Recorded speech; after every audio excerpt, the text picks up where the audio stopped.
Capítulo 13. Conselhos para conservar a castidade.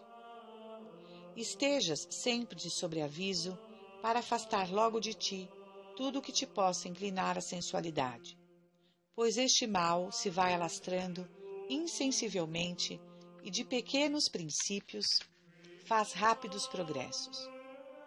Numa palavra, é mais fácil fugir-lhe que curá-lo. Parecem-se os corpos humanos com os vidros, que não se pode levar juntos, tocando-se, sem correr perigo de se quebrarem. E com as frutas, que, embora inteiras e bem maduras, recebem manchas, tocando uma com as outras.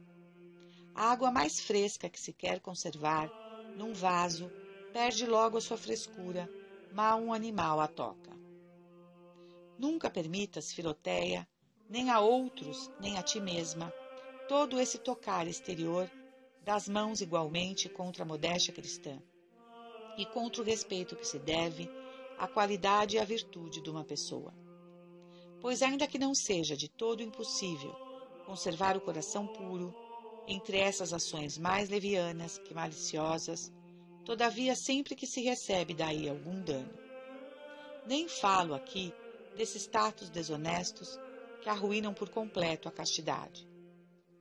A castidade depende do coração, quanto à sua origem, mas sua prática exterior consiste em moderar e purificar os sentidos. Por isso podemos perdê-la, tanto pelos sentidos exteriores, como por pensamentos e desejos do coração. É impudicícia olhar, ouvir, falar, cheirar, palpar coisas desonestas, quando nisso o coração se demora e toma gosto. São Paulo chega a dizer: meus irmãos, a fornicação nem se nomeia entre vós. As abelhas não só não pousam num cadáver corrompido, mas até fogem do mau cheiro que exala. Observa o que a Sagrada Escritura nos diz da esposa dos Cantares. Tudo aí é místico. Suas mãos destilam mirra, e este líquido, como sabes, preserva da corrupção. Seus lábios são fitas de rubim vermelho, o que nos indica o seu pudor até a palavra, menos desonesta. Seus olhos são comparados aos olhos da pomba, por causa da sua inocência. Suas orelhas têm brincos de ouro, deste metal precioso que significa pureza.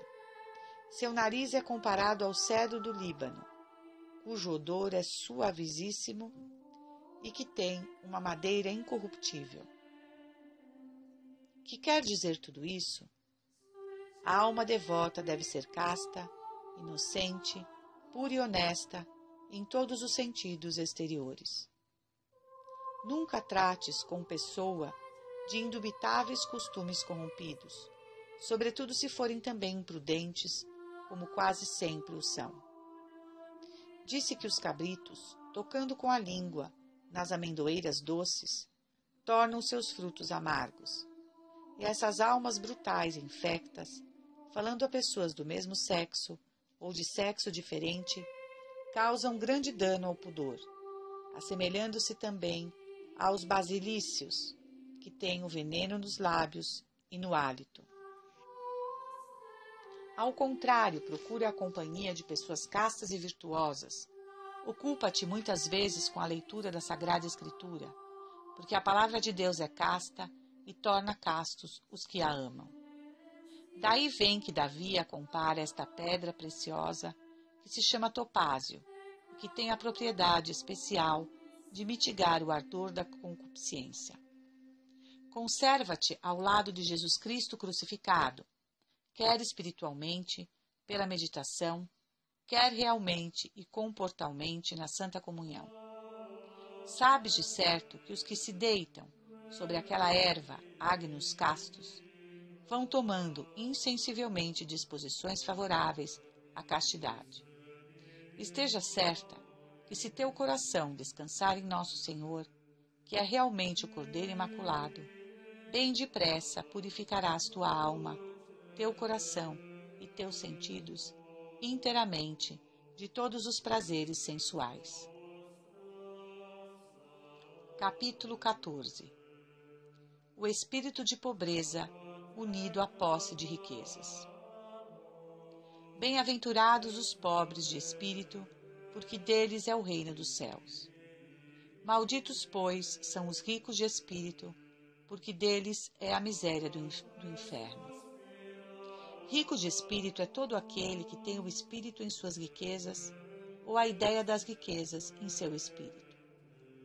Pobre de espírito é todo aquele que nenhuma riqueza tem em seu espírito, nem tem o seu espírito nas riquezas. Os alciões fabricam seus ninhos de um modo admirável. A sua forma é semelhante a uma maçã, apenas com uma pequena abertura em cima. Colocam-nos à beira do mar, e tão firmes e impenetráveis são, que subindo as vagas à praia, nenhuma gota d'água pode entrar, porque se conservam boiando e flutuando com as ondas. Permanecem no meio do mar, sobre o mar e senhoras do mar. Eis aí a imagem do teu coração, Filoteia, que deve estar sempre aberto para o céu e ser impenetrável ao amor dos bens deste mundo. Se és rica, conserva teu coração desapegado de tuas riquezas, elevando-te sempre acima delas, de sorte que no meio das riquezas estejas nas riquezas e sejas senhora das riquezas. Não permitas que este espírito celeste se encha dos bens terrenos, mas esforça-te por estar superior a todos os seus atrativos e a te elevares sempre mais para o céu.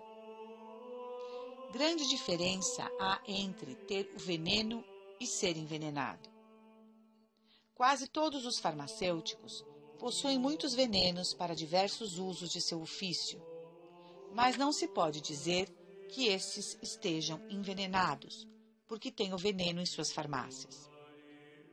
Assim também, podes possuir riquezas sem que o seu veneno natural penetre até tua alma, contanto que as tenha só em tua casa e em tua bolsa, e não no coração. Ser rico de fato e pobre no afeto é a grande ventura dos cristãos, porque ao mesmo tempo tem as comodidades das riquezas para esta vida e os merecimentos da pobreza para a outra. Ah, Filoteia, ninguém confessa que é avarento. Todos aborrecem esta vileza do coração. Excusam-se pelo número crescido dos filhos, alegando regras de prudência que exigem um fundo firme e suficiente. Nunca se tem bens demais e sempre se acham novas necessidades para juntar ainda mais. O mais avarento nunca crê em sua consciência que o é. A avareza é uma febre esquisita, que tanto mais se mostra imperceptível, quanto mais violenta e ardente se torna. Moisés viu uma sarça ardendo em um fogo do céu, sem se consumir. O fogo da avareza, ao contrário, devora e consome o avarento, sem o queimar. Ao menos ele não lhe sente os ardores, e a alteração violenta que lhe causa parece-lhe uma sede natural e suave. Se desejas com ardor e inquietação, e por muito tempo os bens que não possuis, crê-me que és avarenta, embora digas que o não queres possuir injustamente.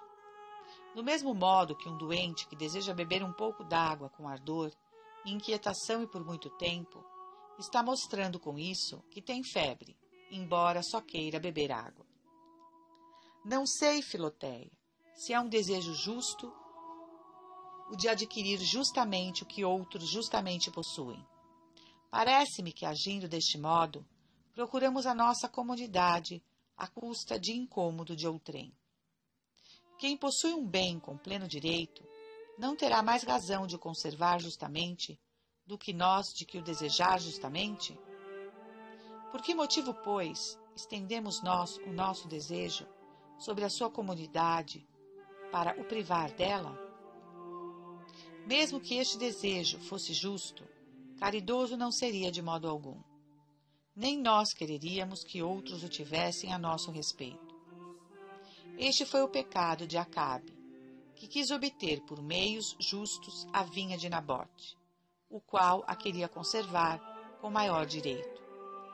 Este rei a desejou por muito tempo, e com muito ardor e inquietação, e com isso ofendeu a Deus. Quando o próximo começar a desejar desfazer-se de um bem, então é tempo, Filoteia, de começar a desejar obtê-lo. O seu desejo fará o teu justo e caridoso. Sim, nada tenho que dizer em contrário se te esforças por aumentar os teus bens com uma tal caridade e justiça.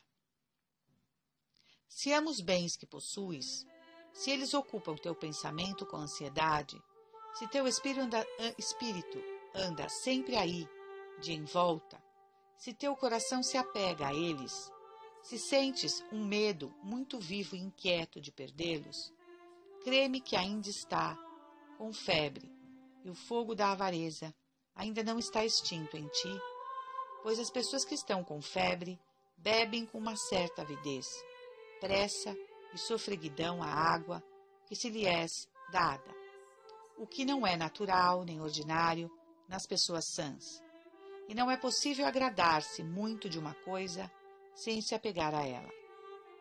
Se na perda de um bem sentes o coração aflito e desolado, crê-me, Filoteia, que lhe tens um afeto demasiado, pois nada patenteia tão claramente o apego que se tinha uma coisa perdida como entristecer-se pela perda. Nunca fomentes um desejo completo e voluntário por uma coisa que não possuis. Não prendas o coração em bem algum teu. Não te entristeças nunca das perdas que sobrevierem.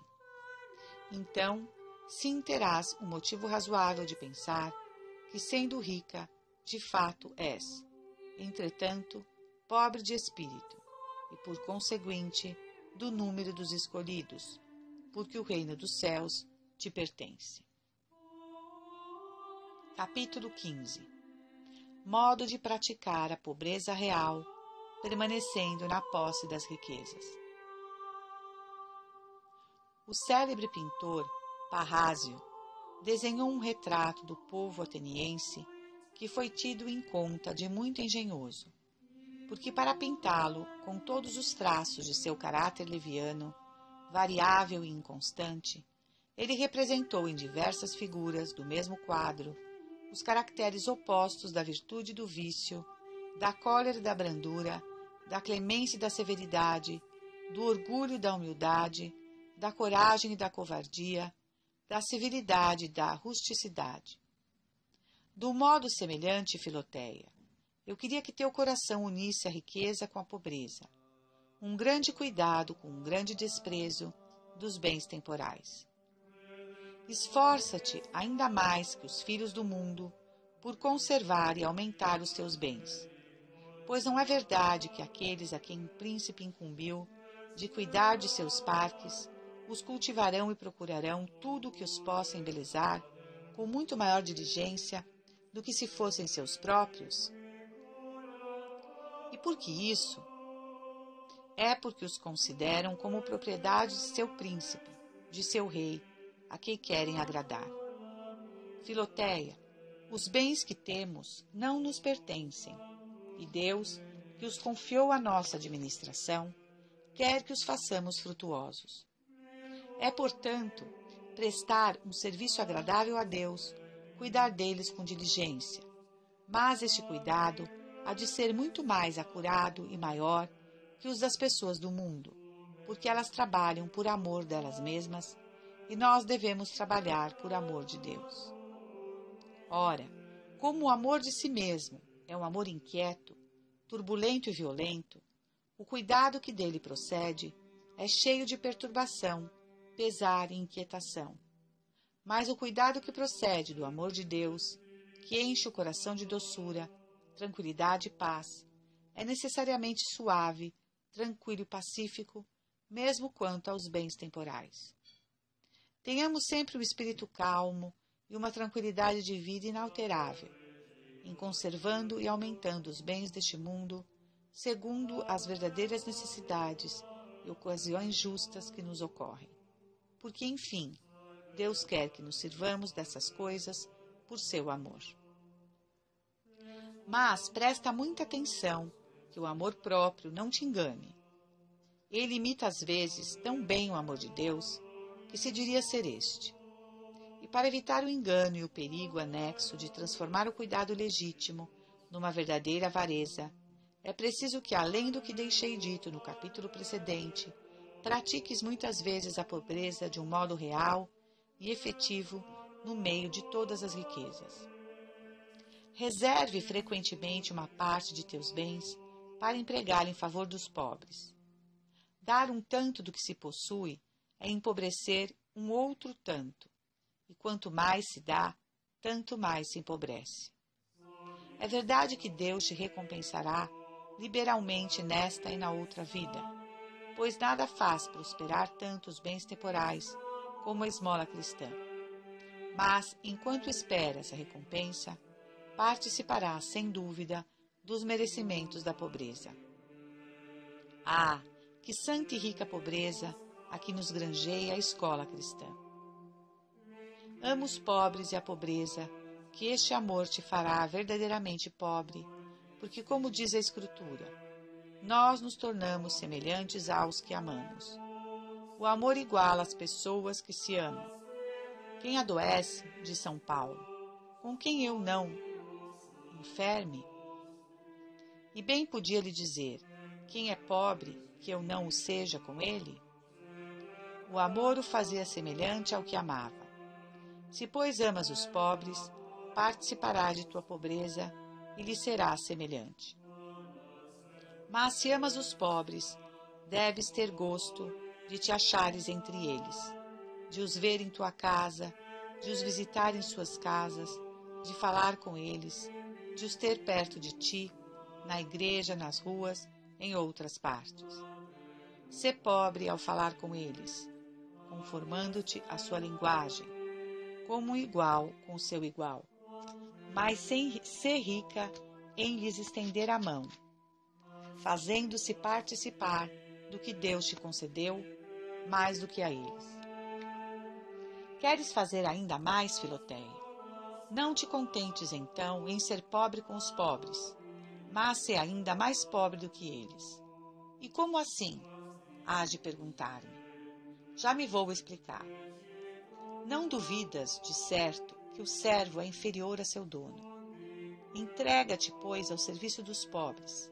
Assiste-os junto ao leito e com tuas próprias mãos, se estão doentes.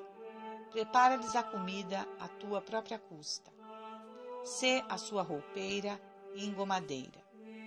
Ó Filoteia, servir assim aos pobres é reinar mais gloriosamente que os reis. Quanto a este ponto, nunca me sacio de admirar o zelo de São Luís, um dos maiores reis que o sol jamais viu. E um grande rei, digo, em todo o gênero de grandeza. Servia frequentemente à mesa dos pobres que alimentava e quase todos os dias andava a sentarem-se 2 ou 3 à sua própria. Muitas vezes comia o que os pobres deixavam, com um amor incrível por eles e por sua condição. Visitava a miúde os hospitais e servia de preferência aos enfermos que tinham sua doença mais asquerosa, como os leprosos, os ulcerosos e os que eram comidos de um cancro. E era de joelhos que, com a fronte descoberta, que lhes prestava estes serviços, respeitando neles a pessoa de nosso Senhor Jesus Cristo e amando-os com um amor tão terno como uma mãe ama seus filhos. Santa Isabel, filha do rei da Hungria, misturava-se muitas vezes entre os pobres e, para divertir-se com as damas do seu palácio, vestia-se às vezes como uma pobre mendiga, dizendo-lhes: se eu fosse pobre, vestir-me-ia assim. Ó meu Deus, Filoteia, este príncipe e esta princesa eram, na verdade, pobres em suas riquezas e ricos em sua pobreza. Bem-aventurados aqueles que são assim pobres, porque o reino dos céus lhes pertence. Tive fome e me destes de comer, disse, aliás, o rei dos pobres e dos reis no dia do tremendo juízo final. Estava nu e me vestistes. Possui o reino que vos está preparado desde o começo do mundo. Não há ninguém que, em certas ocasiões, não sinta talvez de algumas comodidades a falta nesta vida. Sucede às vezes que fora das cidades falte o necessário para receber a visita imprevista de um amigo. Não se tem a tempo os vestidos necessários para aparecer com honra, segundo as regras da sociedade.